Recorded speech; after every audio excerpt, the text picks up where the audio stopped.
ಅಯೋಧ್ಯ ಯಾವ ನದಿಯ ದಡದ ಮೇಲಿದೆ? ಸರಯೂ ನದಿ. ಅಯೋಧ್ಯೆ ರಾಮ ಮಂದಿರ ಯಾವ ಶೈಲಿಯಲ್ಲಿದೆ? ಭಾರತೀಯ ನಾಗರ ಶೈಲಿ. ರಾಮ ಮಂದಿರ ನಿರ್ಮಾಣಕ್ಕೆ ಶಂಕುಸ್ಥಾಪನೆ ಮಾಡಿದವರು ಯಾರು? ಶ್ರೀ ನರೇಂದ್ರ ಮೋದಿ. ರಾಮ ಮಂದಿರದಲ್ಲಿರುವ ಕಂಬಗಳು ಮತ್ತು ಬಾಗಿಲುಗಳ ಸಂಖ್ಯೆ ಎಷ್ಟು? 392 ಕಂಬಗಳು, 44 ಬಾಗಿಲುಗಳು. ರಾಮ ಮಂದಿರ ನಿರ್ಮಾಣದ ಕಂಪನಿ ಯಾವುದು? ಲಾರ್ಸೆನ್ ಮತ್ತು ಟೂಬ್ರೋ. ರಾಮ ಮಂದಿರದ ಎತ್ತರ ಎಷ್ಟು? 161 ಅಡಿ. ರಾಮ ಮಂದಿರ ವಾಸ್ತುಶಿಲ್ಪಿ ಯಾರು? ಚಂದ್ರಕಾಂತ್ ಬಿ ಸೋಂಪುರ್. ರಾಮ ಮಂದಿರದಲ್ಲಿರುವ ಮಂಟಪಗಳ ಸಂಖ್ಯೆ ಎಷ್ಟು? 5.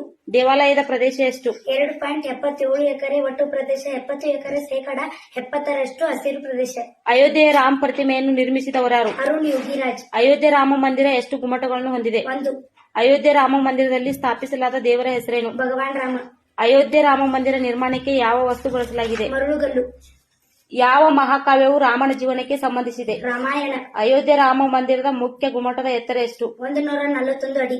ರಾಮ ಮಂದಿರ ನಿರ್ಮಾಣಕ್ಕೆ ಶಂಕುಸ್ಥಾಪನೆ ಯಾವಾಗ ನಡೆಯಿತು? 2020ರಲ್ಲಿ.